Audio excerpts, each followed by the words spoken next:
Hello again, everyone. So today I'm going to be reading A Bad Case of Stripes. It's one of my favorite books by one of my favorite authors, and it just reminds us to eat lots of fruits and veggies so that we can always stay healthy. Camellia Cream loved lima beans, but she never ate them. All of her friends hated lima beans, and she wanted to fit in. Camellia always worried about what other people thought of her. Today she was fretting even more than usual. It was the first day of school, and she couldn't decide what to wear. There were so many people to impress, she tried on 41 outfits, but none of them seemed quite right.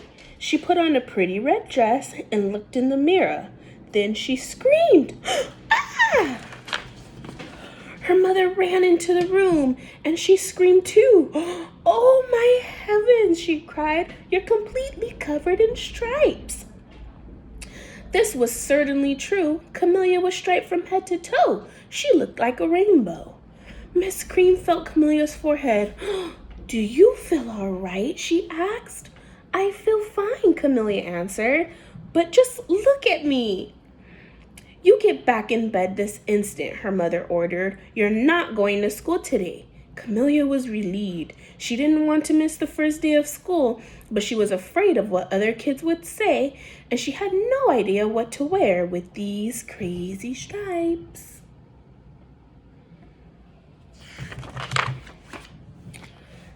That afternoon, Dr. Blum came to examine Camellia. "Most extraordinary," he exclaimed. "I've never seen anything like it.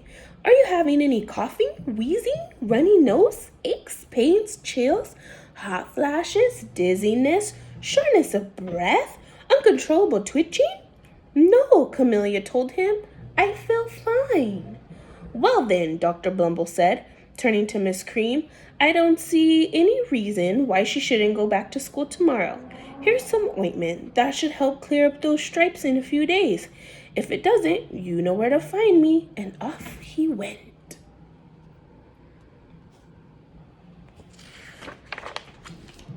The next day was a disaster. Everyone at school laughed at Camellia. They called her Camellia Crayon and the Night of the Living Lollipop. She tried her best to act like everything was normal, but when the class said the Pledge of Allegiance, her stripes turned red, white, and blue, and she broke out in stars.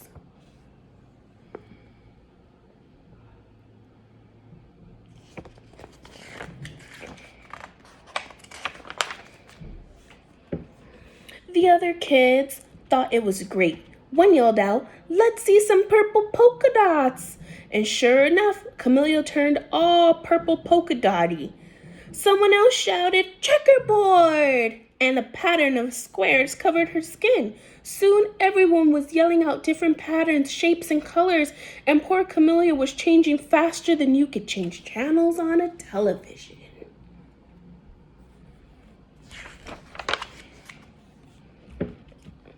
That night, Mr. Harms, the school principal, called.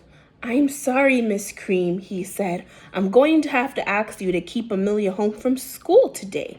She's just too much of a distraction, and I've been getting calls from other parents. They're afraid those stripes may be contagious." Camellia was so embarrassed. She couldn't believe that 2 days ago everyone liked her. Now nobody wanted to be in the same room with her. Her father tried to make her feel better. "Is there anything I can get you, sweetheart?" he asked. "No, thank you," she sighed. Camellia. What she really wanted was a nice plate of lima beans, but she had been laughed at enough for one day.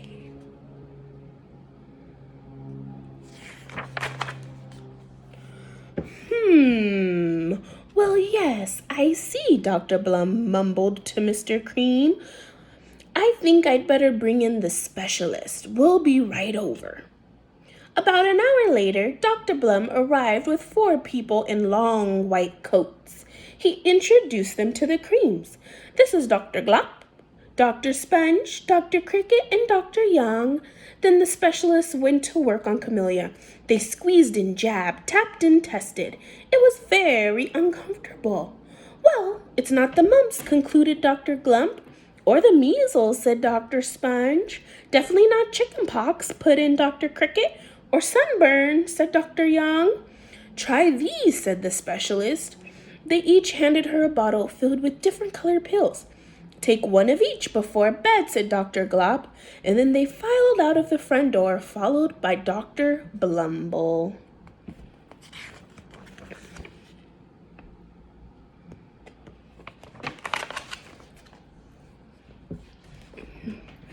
That night, Camellia took her medicine. It was awful. When she woke up the next morning, she didn't feel any different. But when she got dressed, her clothes didn't fit right. She looked in the mirror, and there, staring back at her, was a giant, multicolored pill with her face on it.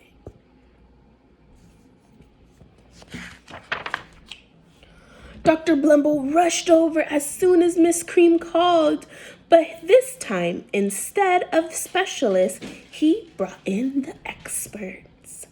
Dr. Gourd and Mr. Mellon were the finest scientist minds in the land. Once again, Camellia was poked and prodded, looked at and listened to.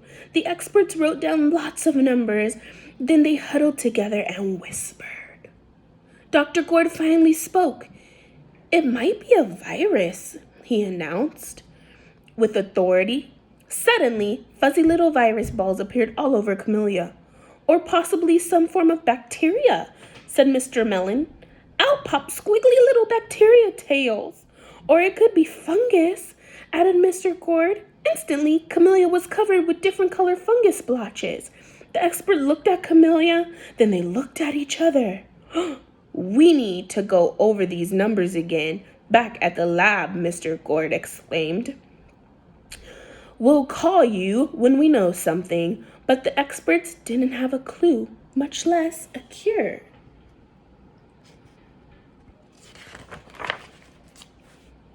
By now, the TV news crew found out about Camellia. Reporters from every channel were outside her house telling the story of the bizarre case of the incredible changing kid. Soon, a huge crowd was camped out on the front lawn.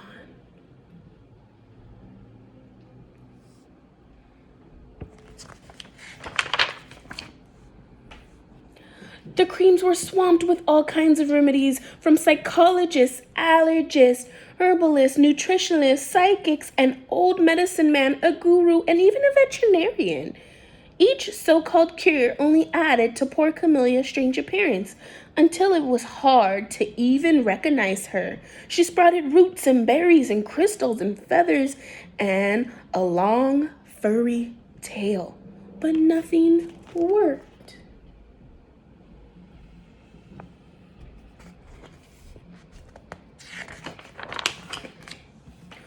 One day, a woman who called herself an environmental therapist claimed she could cure Camellia. Close your eyes, she said. Breathe deeply and become one with your room. Oh, I wish you hadn't said that, Camellia groaned. Slowly she started to melt into the walls of her room. Her bed became her mouth, her nose was her dresser, and 2 paintings were her eyes. The therapist screamed and ran from the house. What are we gonna do? Cried Miss Cream. It just keeps getting worse and worse. She began to sob.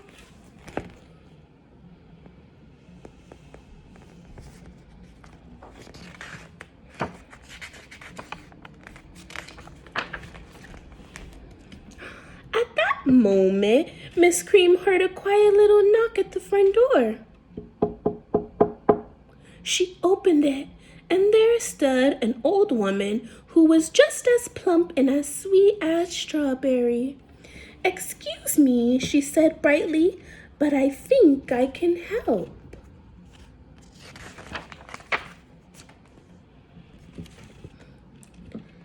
She went into Camelia's room and looked around. My goodness, she said with a shake of her head. What we have here is a bad case of stripes. One of the worst I've ever seen. She pulled out a container of small green beans from her bag. Here, she said, these might do the trick. Are those magic beans? Asked Miss Cream. Oh my, no, replied the kind old woman. There's no such thing. These are just plain old lima beans. I'll bet you'd like some, wouldn't you? She asked Camellia. Camellia wanted a big, heaping plate full of lima beans, more than just about anything, but she was still afraid to admit it. Yuck, she said. No one likes lima beans, especially me.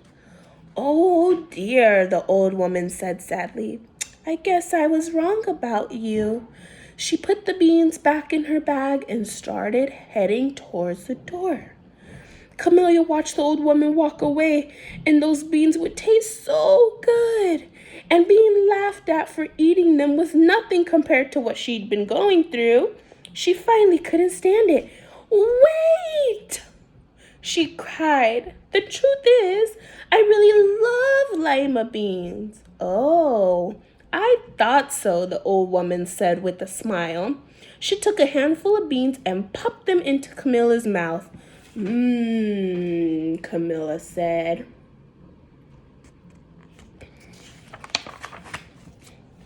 Suddenly, the branches, feathers, and squiggly tails began to disappear. Then the whole room filled and swirled around. When it stopped, there stood Camilla, and everything was back to normal. I'm cured, she shouted. Yes, said the old woman. I knew the real you was in there somewhere. She patted Camilla on the head, and then she went outside and vanished into the crowd.